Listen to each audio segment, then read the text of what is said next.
The following video contains language that may be inappropriate for young viewers. Viewer discretion is strongly advised. Welcome to Behind the Bars, where we bring the unseen and the unheard stories from the depths of the prison system to the forefront. I'm your host, Jason Boss, and together we'll explore the madness, the chaos, and the harsh realities hidden behind the steel doors of prisons worldwide.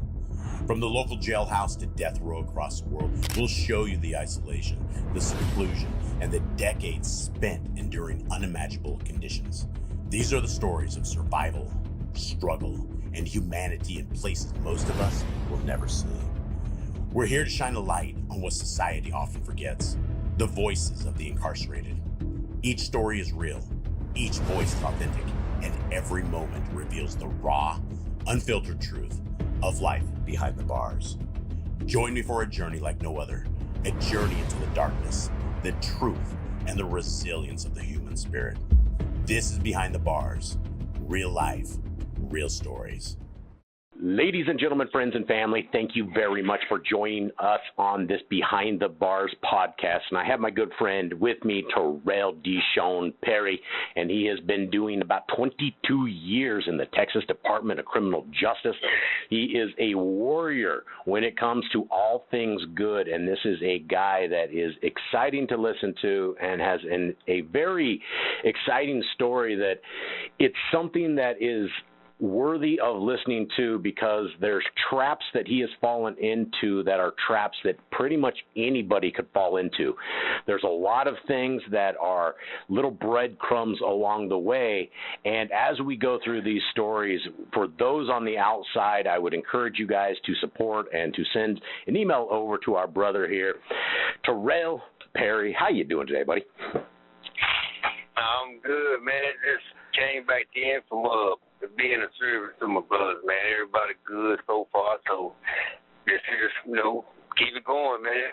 Keep the positivity in the air, as they say. Yeah, and for those who are new to this particular podcast, what Terrell does is he is essentially almost like a psychologist slash helper. Yeah. Something like that, I think. Yeah. This guy has. Yeah, I never feel like that. And this guy has been tasked with an amazing task of going through around a lot of different guys and being the mentor that is something that is really not in the prison system. There's really nothing in the prison system I've ever heard of, a program that he is running, and it's an amazing program. And you guys can listen to that. That is actually in podcast number 4. We had a very big, actually it's number 3, the third podcast that we have. Listen to that one, because that is the entire story that we have had regarding what he's doing right now. Now, my brother, we've been talking a tremendous amount, and the last one was a revisit to the Bill Clements prison unit, to where you encountered a guy they called Hebrew, and his name was Yaakov. Yeah. And this was a turning point in your life after a 58-day fast where you were seeking the truth. Your objective going into this fast was to find the truth. And find the truth. And it sounds like you found that truth, because you are now walking a different way. You are walking in the word of our Creator, and that's a lot different than the religious systems that we have out there. For those who do not know, the religious systems that are out there are based upon what we call traditions of men. Now, the lifestyle that Terrell is walking is strictly scriptures. We're talking no outside influence, nothing other than just the scriptures as of themselves. And this is a brother who is looked up to in the prison system as a mentor, as a friend, as an old timer, as somebody who is very much a very important part of this prison system. Now, brother, I'm still at the Ferguson Unit, and for those who do not know, Terrell was in the Bill Clements Unit from 2006 to 2021. In 2021, he was moved over into what he described as a dangerous area called the Ferguson Unit. Now, I know we've gone over this a little bit before, but can you take me through, and this was in 2021, can you take me through your first 2 weeks of Ferguson and what you saw and what you experienced?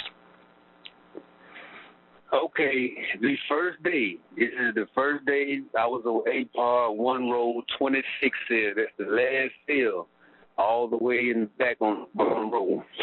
And when I first got there, before I walked in the cell, I actually seen like, I'm gonna say, 1,000 roaches.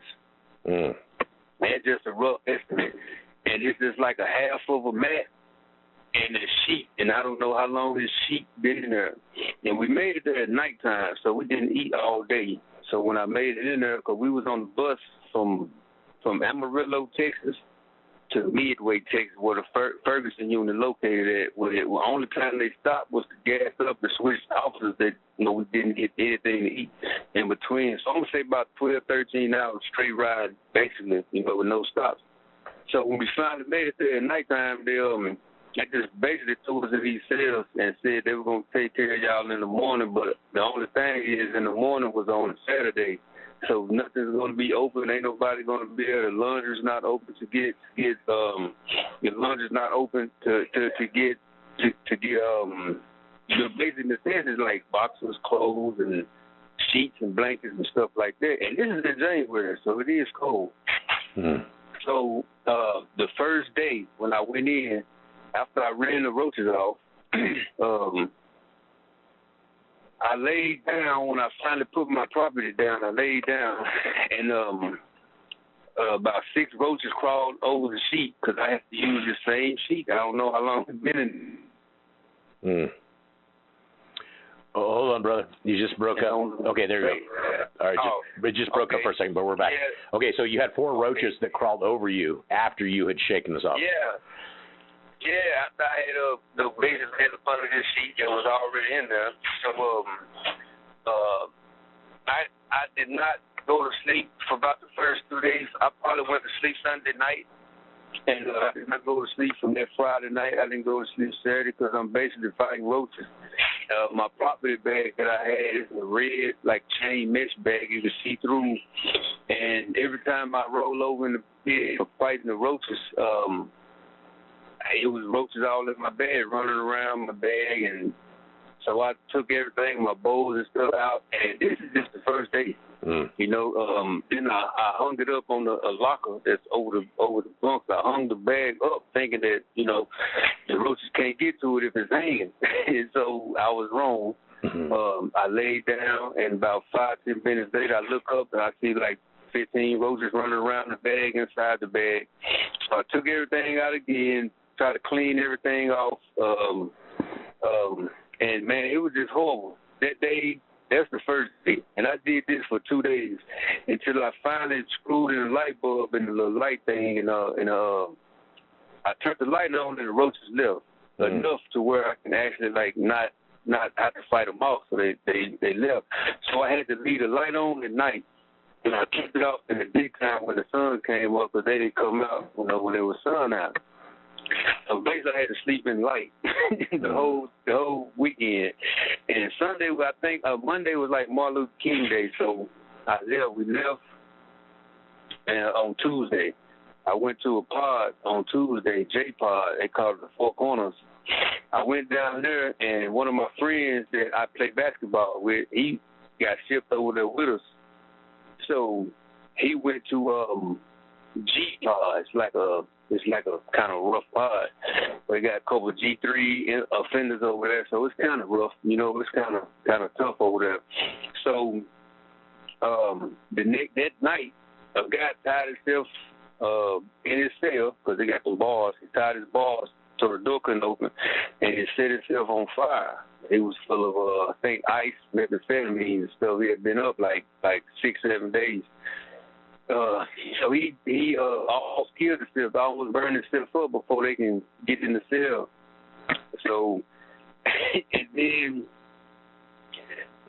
2 days after that, in the kitchen, another guy that came that was on the bus with us that rolled over there, he was in a riot. He got into a riot in the kitchen between the Hispanics and the black guys. They had some fight over some money. I guess, I don't know, but man, I wasn't there a good 2 weeks, and that happened. And then my cellar, the cellar that I had at the time, when I told you he survived, he went home.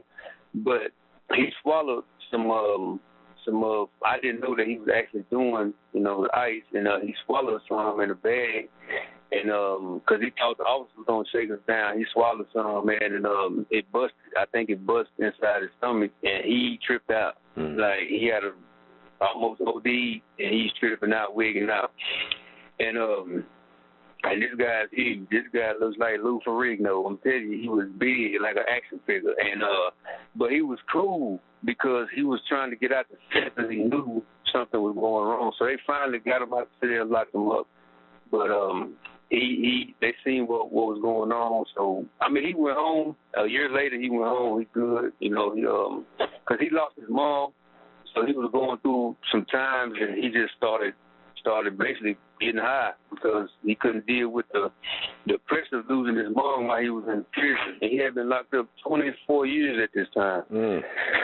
So, he went through the blame himself. He should have been there, and because, he was locked up and all that, man, and he kind of like got stressed and depressed and turned to the drugs, and it almost killed him.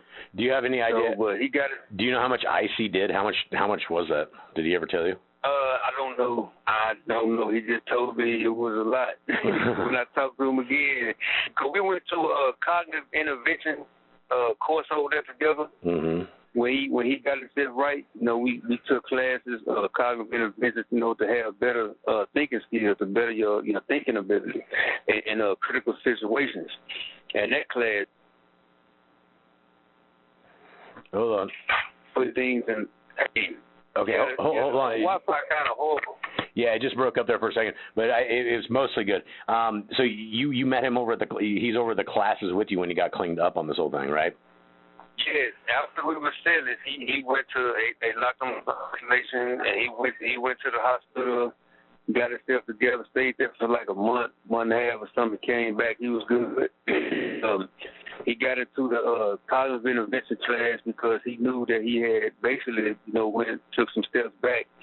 So he got into the class. He took the class, and man, it was good, man. It was just a great class because it gives you a different way to think about things, about stuff that's going on around you, stuff you can't control. And the one thing you can't control is your thinking and how you react to certain situations.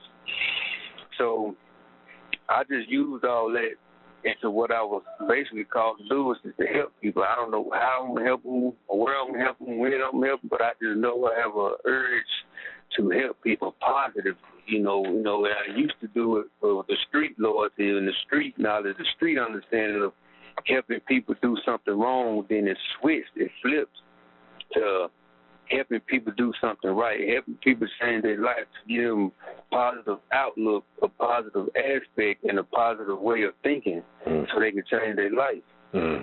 So that's what I was doing.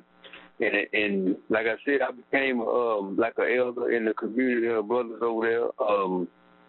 And it was a total flip. Like I said, on Thursday when I was on the Clemens before I did the fast, it was on Thursday, it was the service that I was going through, because it's what I was taught when I was young, and the people who taught me, that's what they were taught. It was like a never-ending vicious cycle of unrighteous teachings, with people just basically preaching what they taught, what they were learning, and so now how my life flipped is when I started just stop listening to people's perception and twisted versions of what the scripture says, and actually doing what the scripture says. Like, so I don't have to listen to or preach when I got Yahshua telling me everything in the brick of Tasha, or what they call the New Testament is what they call it.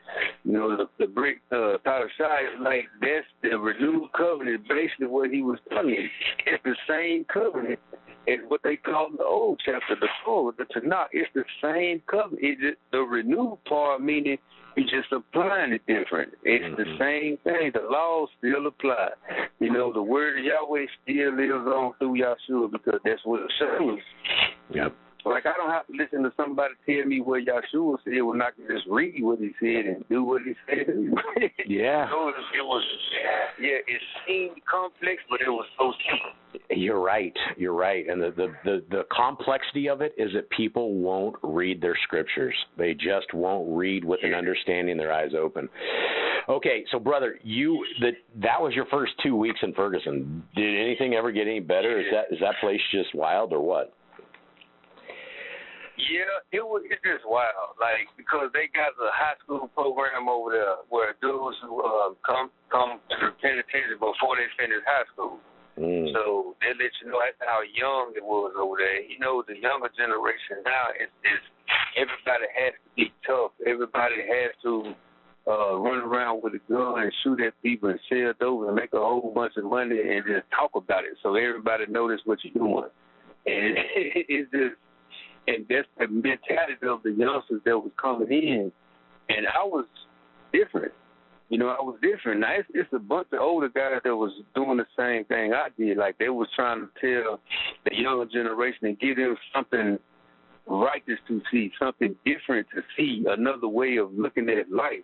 And, man, I helped a lot of brothers over there, and I talked to a lot of brothers over there, man, that was battling addiction, that was battling bullying, they were battling identity crisis. You know, like some of these guys were extremely smart. They should not be in penitentiary, but they conformed to the ways of the street, and it twisted their mind and mental to where they felt like they had to be who the streets wanted them to be. But you know what I'm saying? Like, they couldn't think for themselves. And I felt myself like, I know what y'all going through because I was thinking the same way. I was doing the same thing. I traveled the same path y'all did. But I'm like, look at me now. You know what I'm saying? Like, I do something different. I teach something different because I believe something different. And I was just getting it across to them to, like, be yourself. Be you. Be your own man. Don't be who everybody else wants you to be because you're not thinking for yourself. You just a pawn for them. So, I just used to break it down to them. Yeah, you know, what you just said right there reminds me of what you mentioned in your very first podcast, and some of the things that you originally mentioned is that, you know, you were doing some of the stuff you were doing just to fit in, just to be a part of the clique, and it really wasn't you. It really wasn't, you know, that's the problem. I talk about this with a lot of people. You know, we do not have a parental strength when we do not have a father figure, and we will end up doing what everybody else wants us to do, and it's not what we want to do. It's just what is what everybody else is doing, and so it feels like it fits in. So you were over in Ferguson for 2 years. Do you have any? Yes, sir. Do you have any like crazier stories over there, like during the 2 years there? Anything that stands out? I've seen that. As far as it was mental on everybody because the officers over there, the system, the way they ran it was totally mental. Like they talk so bad to inmates over there to where the point the inmate would lash out and attack an officer. And then they'll be like, see, that's why we talk to them like that. I'm like, no, they reacted because you talk to them like that. You know, like, it has to be a starting point and a difference of something because if you wasn't talking to a grown human being like that, like, I don't know what kind of reaction you want to get out of them, but there was a very large gap in the disconnect between officers' understanding and inmates' understanding. And why is that? I just seen a lot, because they don't want to understand each other. You know, even though we actually deal around each other every day, there needs to be a communication, a way to communicate between officer and inmate to get some kind of common ground to where we can all coexist because we have to live here and you have to work here. Mm-hmm. You know what I'm saying? It is sad that the officers have an authority issue. You know, like what I say go. And if you telling me something that ain't right, why should I have to do it because you telling me to do it? And the inmates don't know how communicate with the officer, because the way I see it is not the way it comes out, out of their mouth. They cussing and talking crazy just like the officer is, and the next thing you know, it goes into something different. And the drugs is like, man, it's just horrible, because there is no system. There is no system. These are just people with a job trying to make it, and they don't care what the inmates do, and the inmates don't care what the officers do. And it just people here basically existing in a box. Now, what is the age that you see of the officers that come in there over the years? What's the average common age, do you think, that somebody pops in with? It's younger. It's a younger group who's dealing with the same generation. So their mentality is the same as the inmates. Mm-hmm. And so they talk crazy to each other, because that's how they talk to their friends. And the inmate, you would see the inmates and the officers talking to each other, and you don't know if they for real or if they playing, because this officer was talking to another officer like these two inmates talking to each other in the day room. And it's like, you don't know the difference. And the older officers, the ranking officers that's here, they just allow it, because they're going to ride with the officer. They say the officer is always right. No matter if the officer is dead wrong, they're going to ride with whatever the officers say. And there is no holding nobody accountable on the inmate side and the officer side. Nobody's held anyone accountable. So it's a system of violence begetting violence, and a lack of respect that breeds lack of respect, and there's no common ground. Yeah, no common ground, man. Now, because they are highly there's no officers here. They are always full of staff. It is terrible for somebody who's caught a small amount of time and just trying to do their time and leave. When they get bullied, there's no officer to protect them, which is what they're supposed to do. Because some inmates need protection, they need help, because they just not built for the penitentiary. They might have did something and got caught and only have a short amount of time, and you have a guy with zero understanding that's been down here 15, 16 years, and just see a prey. They just see somebody vulnerable who's not of the penitentiary system and probably going to get out and never come back, but they don't know. They just see a easy target, and there's no officers here to check, to monitor. They don't do no wellness check. They don't do the rounds like they supposed to. They don't do none of that. You're only going to see the officer at count time and it's time to rack up. That's it. So it's just kind of a free-for-all in the system then. Yep. So you've done almost, 22 years. You've probably sat and thought a tremendous amount about everything that we're just talking about right here.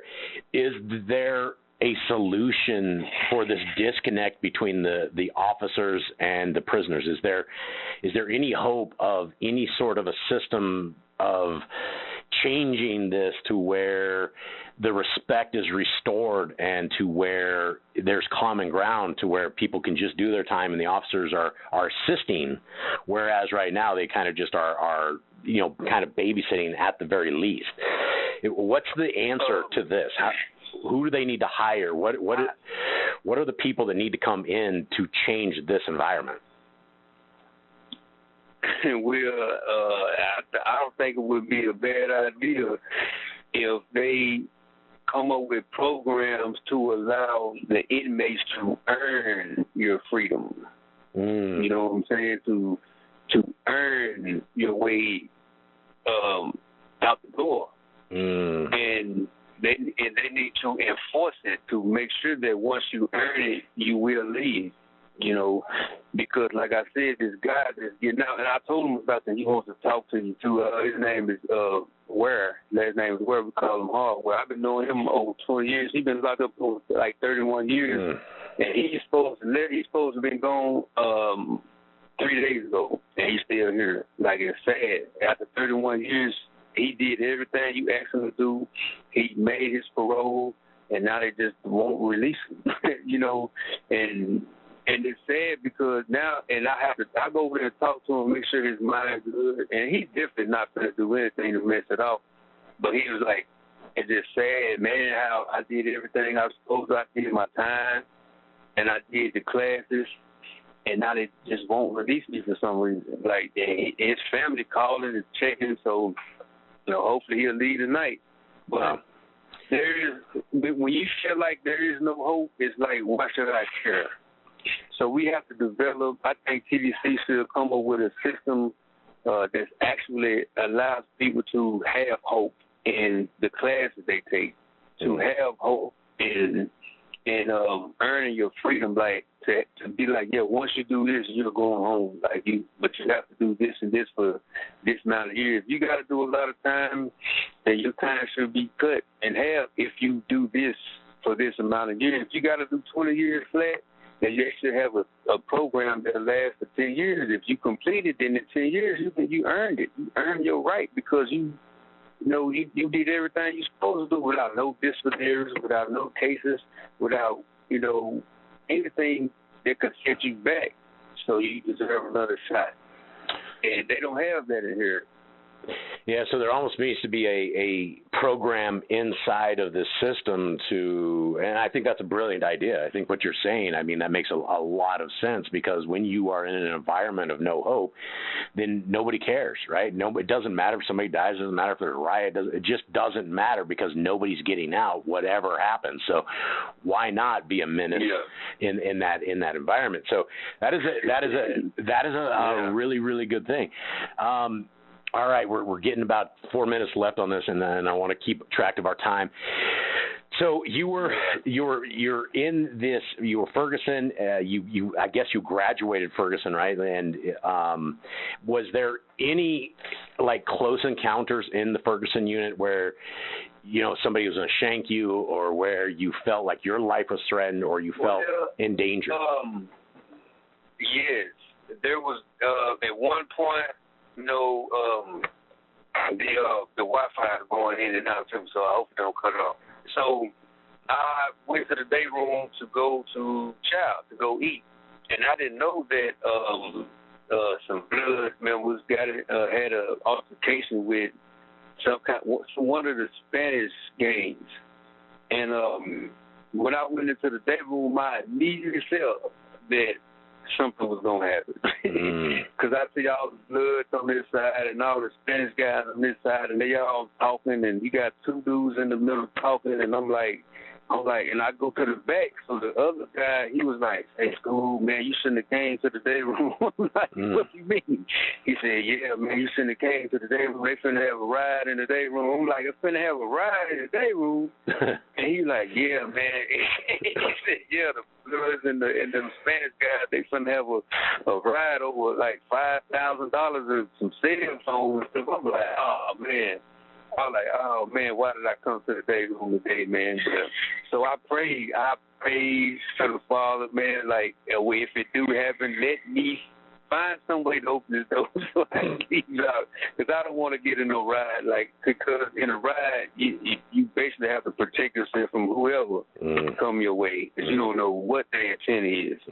And, yeah, but, the Father heard my prayers, and then we got through it, and it did not happen.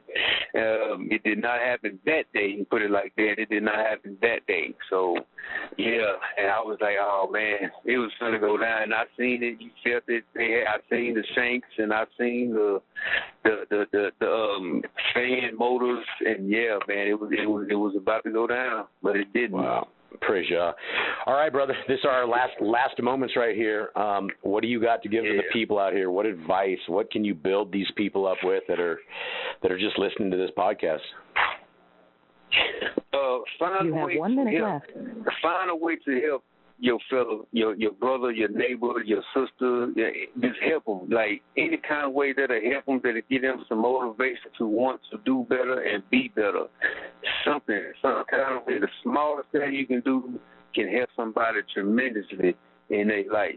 So just find a way to help somebody, man. Any kind of way possible, man. Beautiful. All right, everybody. Thank you guys for listening in. Thank you, Brother Terrell, for being a part of this podcast. Guys, check him out. Thank you, my brother. And until we meet again, be blessed. Yes, praise God, man. Thank you so much, man. Absolutely, brother. Absolutely. Much love, bro.